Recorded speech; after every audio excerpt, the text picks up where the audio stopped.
जिना तर अतिशय अरुंद आहे आणि तुमचं शरीर तर काहीच्या काही भक्कम आहे.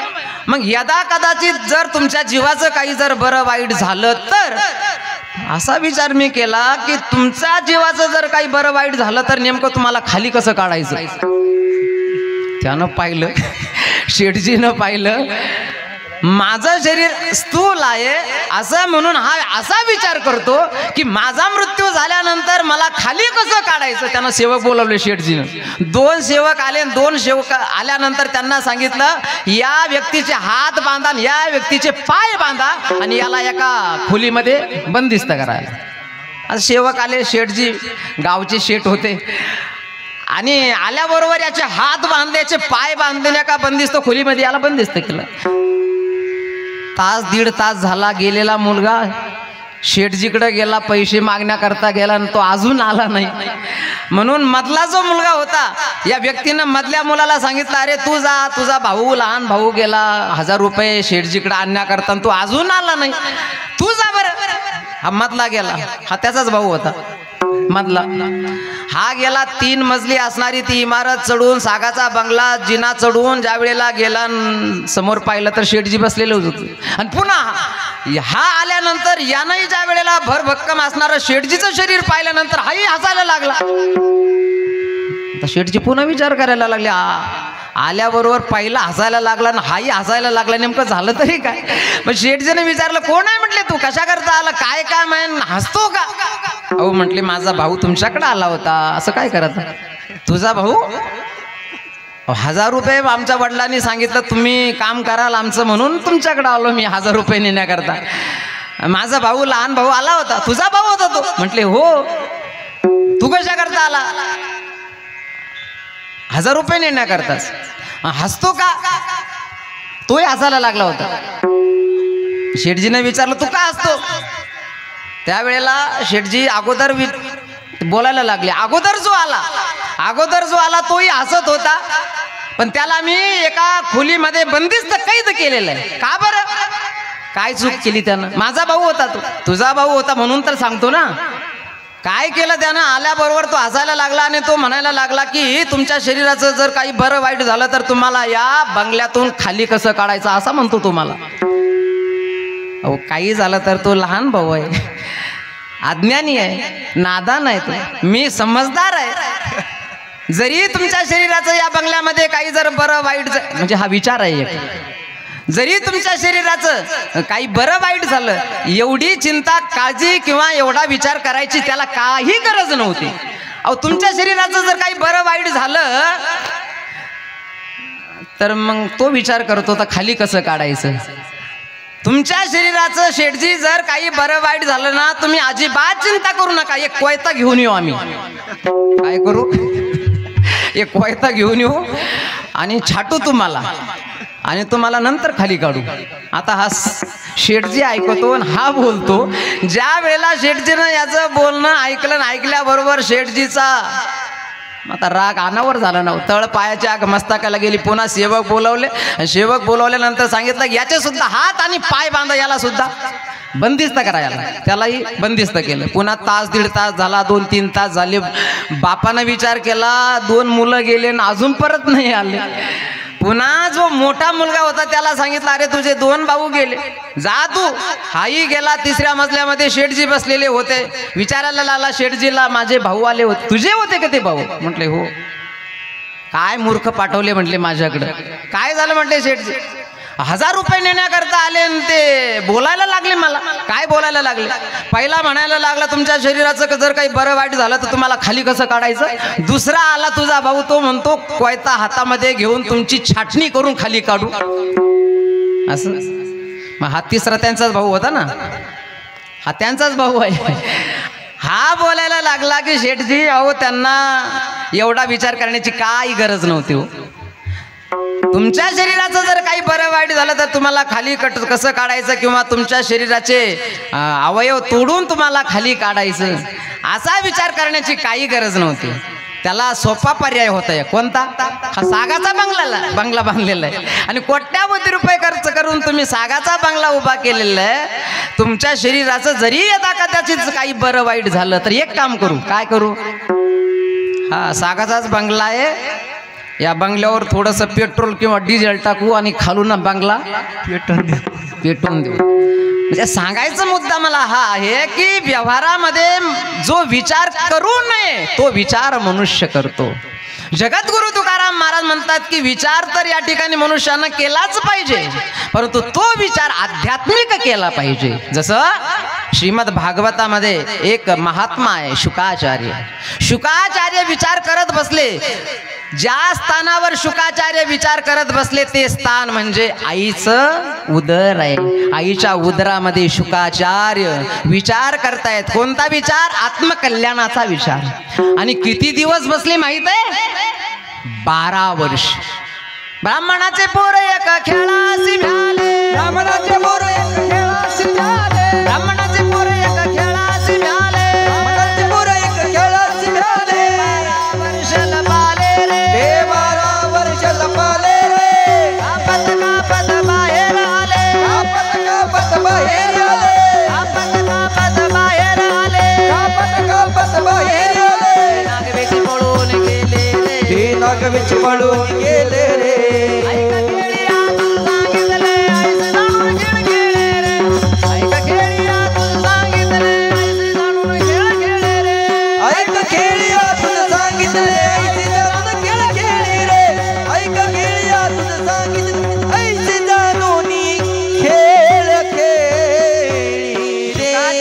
शुकाचार्य श्रीमद भागवतामध्ये आईच्या उदरामध्ये बसले.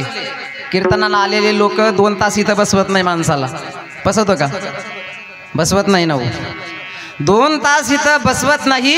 पण शुकाचार्य तुम्ही आम्ही सुद्धा अशा स्थानावर बसलो, तुम्ही आम्ही सुद्धा अशा स्थानावर उकडलो. मातेची या उदर कुवरी पचोनी विष्ठेच्या दाथरी उकडोनी नवमासवरी. मी सांगत असतो महाराजाला जर उकडायला लागलं तर फॅन लावला जातो, आहे का नाही? म्हणजे इथं उकडायला लागलं कीर्तनकाराला तर इथं सुखसुविधा उपलब्ध होते. इथं म्हणजे इथं व्यवस्था होते. पण तुम्ही आम्ही अशा स्थानावर उकडलो. मातेची या उदर कुहरी पचोनी विष्ठेच्या दातरी उकडोनी नवमासवरी जन्म जन्मोनी मरती. आईच्या उदरामध्ये कसं स्थान आहे होते? एअर कंडिशन बंगला आहे तिथं राहण्याकरता. असं स्थान आहे. महाराज म्हणतात 9 मास कष्टलासी 10व्याने प्रसूत झाली. येताची कर्मजाड तुझी मान अडकली, अकांतु ते जननीय दुःखे धाय मोकली. अशा स्थानावर तुम्हाला आम्हाला पडून राहावं लागलं आणि अशा स्थानावर तुम्ही आम्ही सगळेजण उकडलो म्हणजे जन्माचं दुःख. शुकाचार्य ज्या वेळेला अशा स्थानावर आहेत तर त्या वेळेला ते 12 वर्ष अशा स्थानावर विचार करत बसले. बाहेर येण्याकरता नकार देत आहेत. वडिलांना सांगतात नाही पिताश्री मला बाहेर नाही यायचं. का बरं? बाहेर जर आलो तर बाहेर दुःख बांधवडी आहे. हा संसार सुखाचा विचार नाही कुठे. या संसारामध्ये तुम्ही मला बोलवतात, त्या संसारामध्ये जो देखे सो दुखिया बाबा सुखिया कोई नहीं रे. जो देखे सो दुखिया बाबा सुखिया कोई नहीं रे. जो देखे सो दुखिया बाबा सुखिया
सुखिया बाबा सुखिया को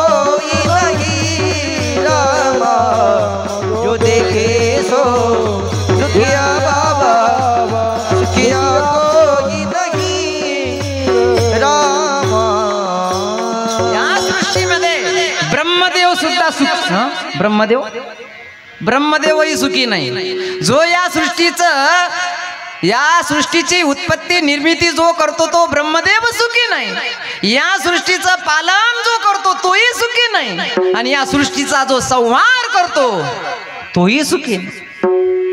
ब्रह्मा विष्णू शंकर दुखिया, ब्रह्मा विष्णु शंकर दुखिया, जिसने सृष्टि कमाई रे, जो देखे सो दुखिया बाबा, सुखिया कोही नाही रे. पण पिताश्री शुकाचार्य आईच्या उदरामध्ये आहे 12 वर्ष आणि आतून आपल्या वडिलांना म्हणतात, पिताश्री या संसारामध्ये एक वर्ग मात्र असा आहे तो सुखी आहे. आणि तोच विचार करत बसलो मी की या संसारामध्ये आल्यानंतर मला सुख मिळावं. तसं या संसारामध्ये सुख नाही, कोठे आली या संसारी वाया हाव भरी होऊ नका. म्हणून विचार करत बसलोय मी. शुकाचार्य विचार करत बसले आणि शुकाचार्य स्वतःच्या वडिलांना सांगतात, या सृष्टीमध्ये, या जगामध्ये, या संसारामध्ये एक वर्ग सुखी आहे. धन्य जगी तोची एक हरिरंगी नाचे.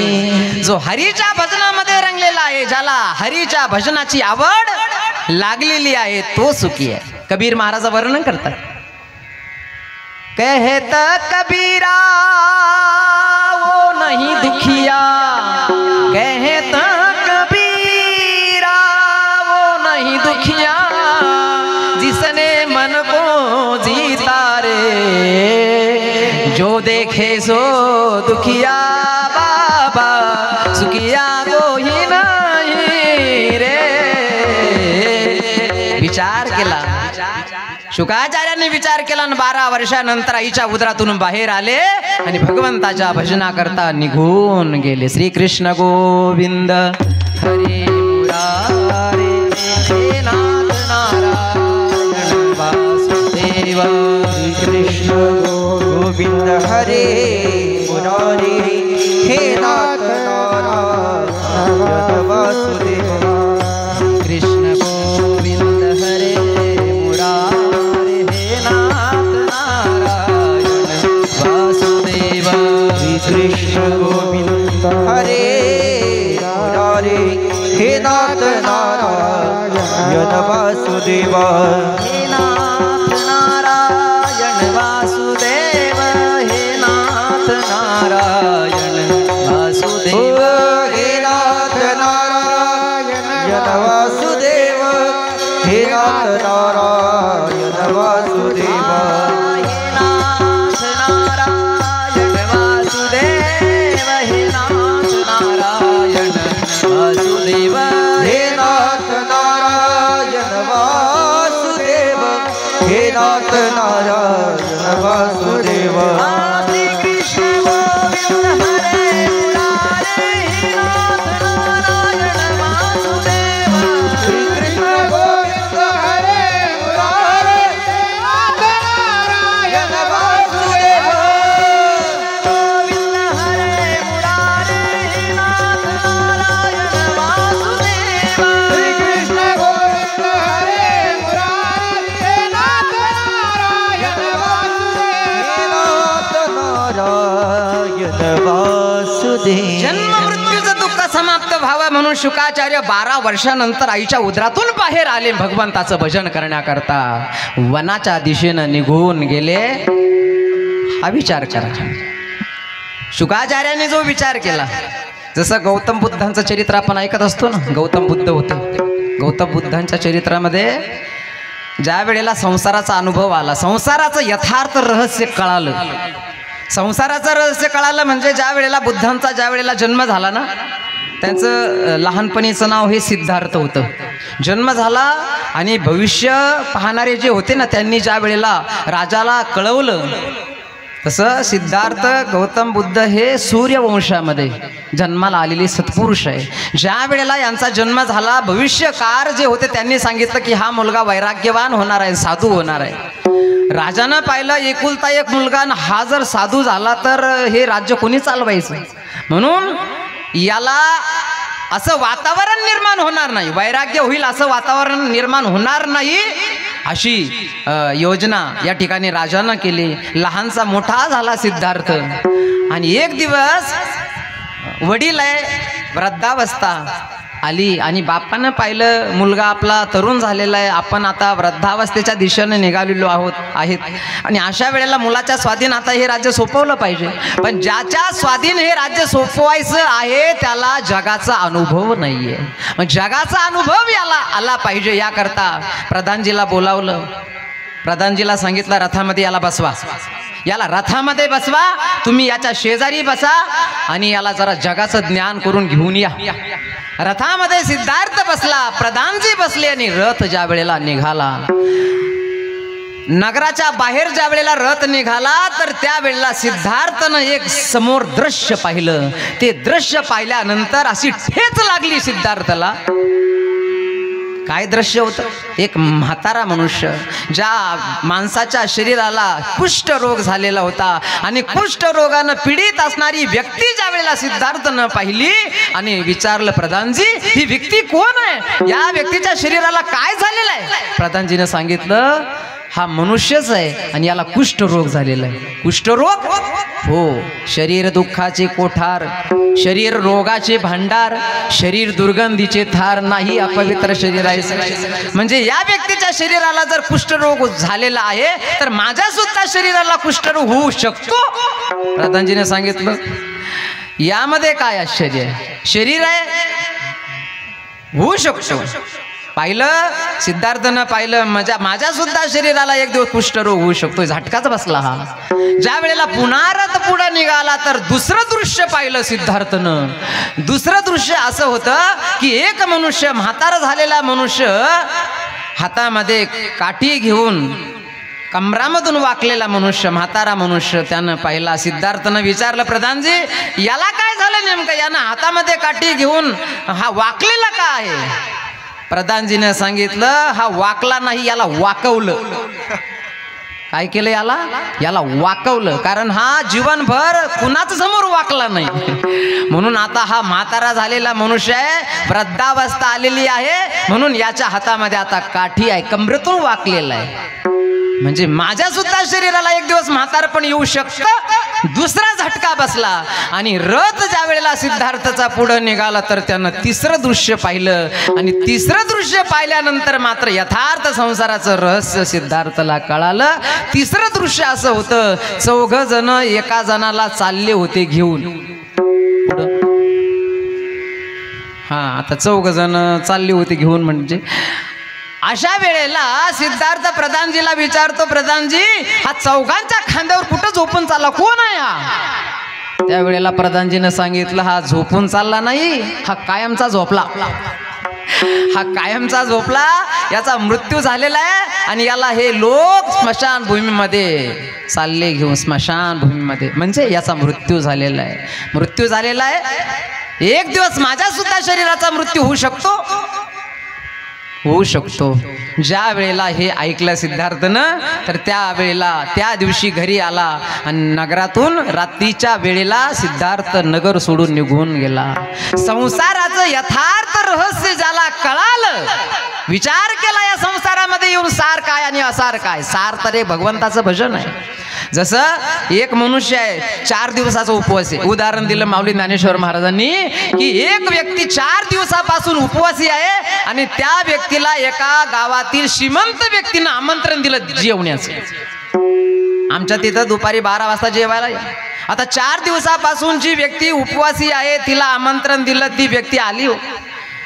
2-5 लोक आणखीन बोलवले. 2-5 लोक या बाजूने बसले, 2-5 लोक या बाजूने बसले. ताटं वाढले, पंचपक्वान्नाचं भोजन तयार झालेलं आहे, ताटं वाढलेले आहे, पुंडलिक वरदेव झालेली आहे आणि आता जेवायला बसायचं आहे. हातामध्ये घास घेतलेला आहे, परंतु 2-5 लोक या बाजूने बसलेले, 2-5 लोक या बाजूने बसलेले.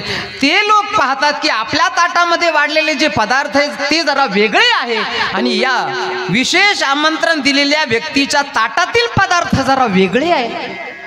कशी आहे ते हिरवेगार आहे. त्यावेळेला 2-5 लोक या बाजूचे त्या व्यक्तीला म्हणायला लागले की बाबा आमच्या ताटातले पदार्थ बघ आणि तुझ्या ताटातले पदार्थ बघ. तुझ्या ताटामध्ये जे पदार्थ या व्यक्तीनं वाढलेले आहे ना, तर या पदार्थामध्ये या व्यक्तीनं विष घातलेलं आहे. पण खाणाऱ्याला माहित नाहीये. पण ज्या वेळेला याला जर कळेल की माझ्या ताटामध्ये वाढलेल्या पदार्थामध्ये या व्यक्तीनं विष घातलेलं आहे, तो 4 दिवसाचा काय 8 दिवसाचा जरी उपवासी असला तरी ते पदार्थ खाणार नाही. जसं माऊली ज्ञानेश्वर महाराज म्हणतात की जे रसे वाढिली रस सोये जय जेवणारा ठाबिबू होय, तरी तो ताटाची सांडून जाय आपण. ज्या वेळेला त्याला कळेल की माझ्या ताटामध्ये वाढलेल्या अन्नामध्ये विष घातलेला आहे, जे विषे रांधिली रस सोय असा शब्द आहे. जे विषे रांधिली रस सोये, रस भरीत पदार्थ तयार केलेले आहे पण त्याच्यामध्ये विष घातलेलं आहे. जे विषे रांधिली रस सोये जै जेवणारा ठावू होये, तरी तो ताटच सांडून जाय परी. तैसी संसार आया समजता जाणी जे जय अनित्यता, तै वैराग्य दवडिता पाठी लागे.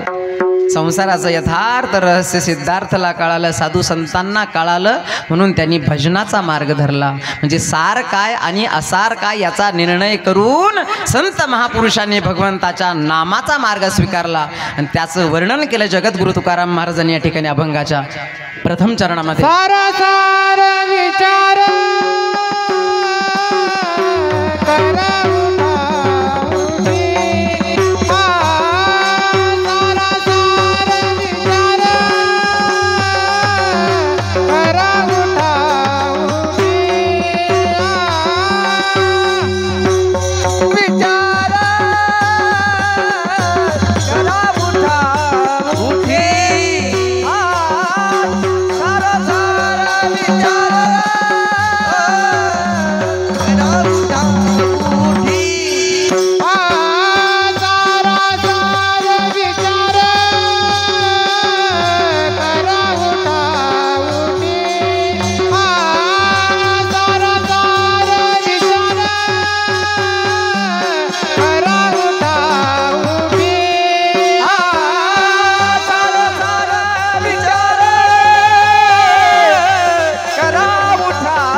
विठ्ठल विठ्ठल विठ्ठल विठ्ठल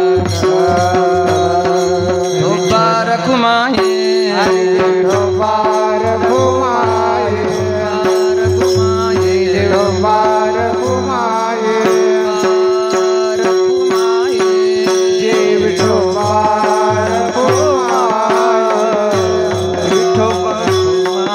विठोबार कुमाये. विचार करा उठा उठी नाम धरा कंठी, नाम धरा कंठी. विठोबाचं भजन आमच्या संत महापुरुषांनी केलं आणि असं म्हटलं जातं, अंतकाळी ज्याच्या नाम आले मुखा तुका म्हणे सुखा आर नाही.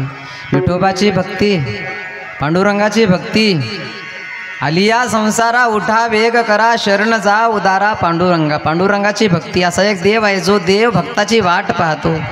त्या पांडुरंगाची भक्ती आमच्या नामदेव महाराजांनी केली. नामदेव महाराजांनी म्हणावं देवा तुम्हाला जेवावं लागेल, देवानं जेवावं. नामदेव महाराजांनी म्हणावं देवा तुम्हाला दूध प्यावं लागेल, देवानं दूध प्यावं. हा पांडुरंग आहे, याला भावाची भक्तीची आवड आहे. आणि अशा पांडुरंगाचं भजन आमचे गोरोबा काका करायचे ना. आळ्यामध्ये उतरले गोरोबा काका, संत मालिकेमध्ये गोरोबा काका बघा तुम्ही.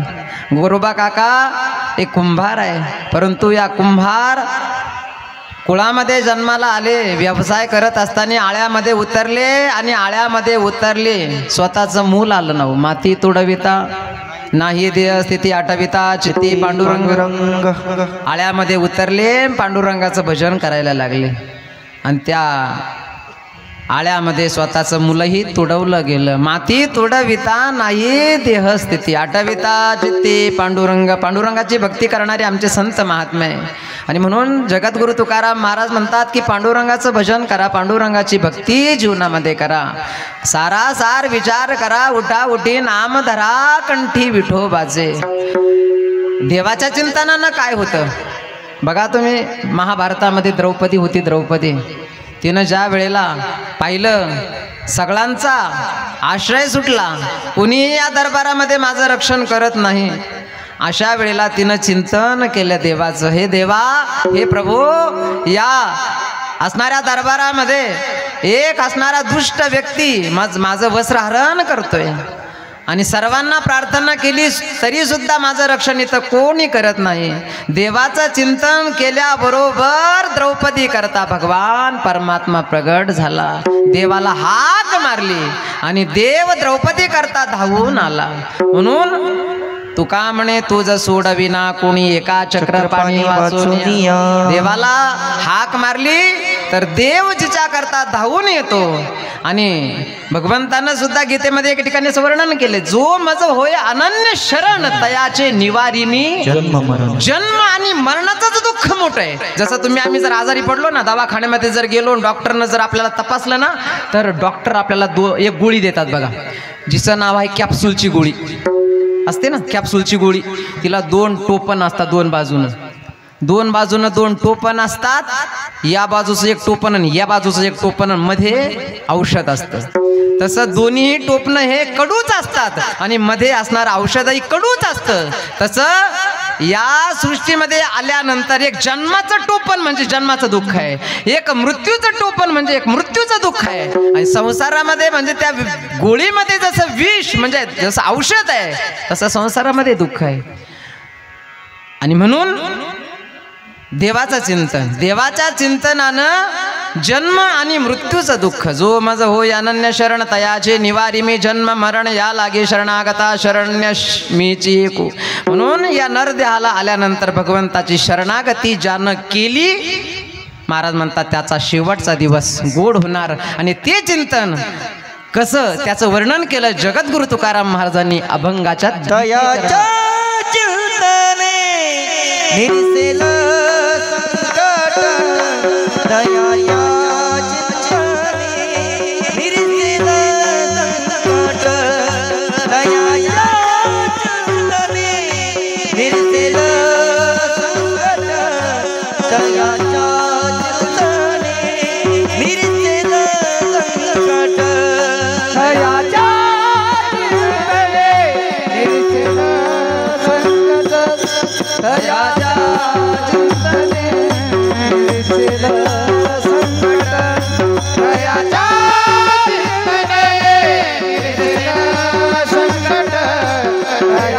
निरसेल संकट. दयाच्या चिंतने निरसेल संकट. दयाच्या चिंतने निरसेल संकट. दयाच्या चिंतने निरसेल संकट. दयाच्या चिंतने निरसेल संकट. दयाच्या चिंतने निरसेल संकट.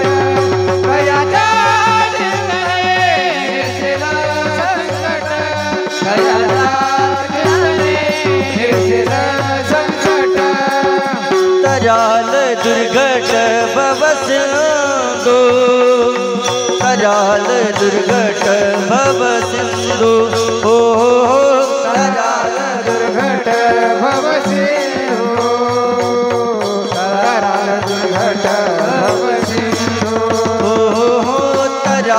दुर्घट भव सिंधू तराल दुर्घट भव सिंधू ओ तराल दुर्घट भव सिंधू तराल दुर्घट भव सिंधू दयाच्या चिंतने निरसेल संकट दयाच्या चिंतने निरसेल संकट दयाच्या चिंतने निरसेल संकट दयाच्या चिंतने निरसेल संकट दयाच्या चिंतने निर्सेल संकट दयाच्या चिंतने निर्सेल संकट दयाच्या चिंतने निर्सेल संकट दयाच्या चिंतने निर्सेल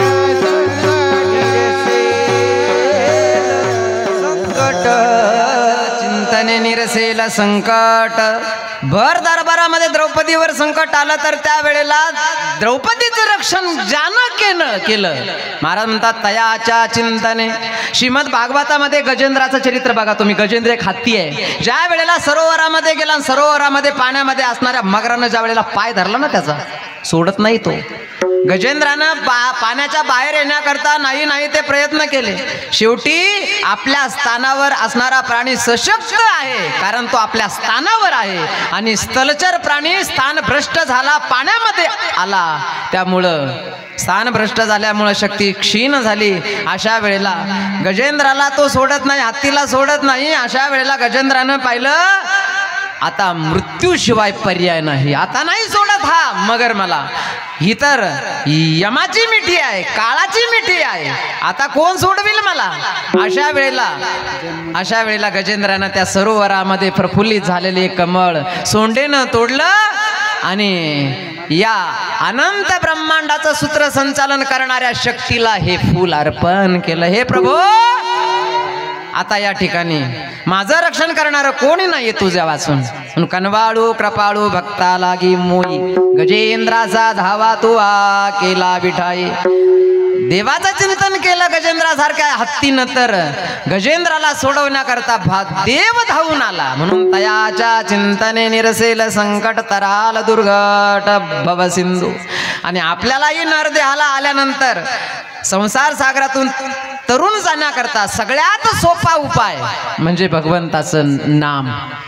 जसं या ठिकाणी जगद्गुरु तुकाराम महाराजांनी वर्णन केलं राम नाम. राम नाम मृत्यू झाल्यानंतर नाही म्हणता येत परंतु ज्या वेळेला अंत्ययात्रा निघते मनुष्याची तर त्यावेळेला म्हणत चालतात सगळे लोक राम नाम सत्य हे म्हणत चालतात त्यावेळेला. परंतु त्यावेळेला आपल्याला ऐकूही येत नाही आणि आपल्याला म्हणताही येत नाही. म्हणून संत महात्मे म्हणतात जिंदगी है जब तक फुर्सत न मिले काम से बस जरा सा समय निकाल कर राम भजन कर प्यार से. मोठ्या प्रेमानं 2 मिनिटं भगवंताचं भजन करू. झालेली सेवा या ठिकाणी प्रभूचरणी समर्पित करू. ज्यांना ज्यांना हात आहे ते हातानं टाळी वाजवतील आणि मुखानं 2 मिनिटं भगवंताचं भजन. झालेली सेवा या ठिकाणी प्रभूचरणी समर्पित. रघुपती राघव राजा राम पतित पावन सीताराम. रघुपती राघव राजा राम पतित पावन सीताराम. रघुपती राघव राजा राम पतित पावन सीताराम. रघुपती राघव राजा राम पतित पावन सीताराम. पतित पावन सीताराम पतित पावन सीताराम. पतित पावन सीताराम पतित पावन सीताराम. पतित पावन सीताराम पतित पावन सीताराम. हो पतित पावन सीताराम पतित पावन सीताराम. पति राघव राजा राम पतित पावन सीताराम. रघुपति राघव राजा राम पतित पावन सीताराम. रघुपति राघव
जिंदगी है जब तक फुर्सत न मिले काम से, बस जरा सा समय निकाल कर राम भजन कर प्यार से. शेवटचा दिवस गोड व्हावा असं वाटत असेल तर एकच उपाय. कोणता? कामामध्ये काम. काही म्हणा राम राम, जाईल भवश्रम सुख होईल दुःखाचे. या जन्म मरणाच्या दुःखातून मुक्त व्हावं असं वाटत असेल तर नित्य नियम हाच करा. त्याचं वर्णन केलं अभंगाच्या 3य चरणामध्ये. जन्मने या कुळी वाच स्वर राम, जन्मने या कुळी वाच स्वर राम, जन्मने या कुळी वाच स्वर राम, जन्मने या कुळी वाच स्वर राम, जन्मोनी या कुळी वाच स्वर राम.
कुळी वाचे स्मरे राम धरी हाची नेम अहर्निशी. ज्ञानेश्वर माऊली ज्ञान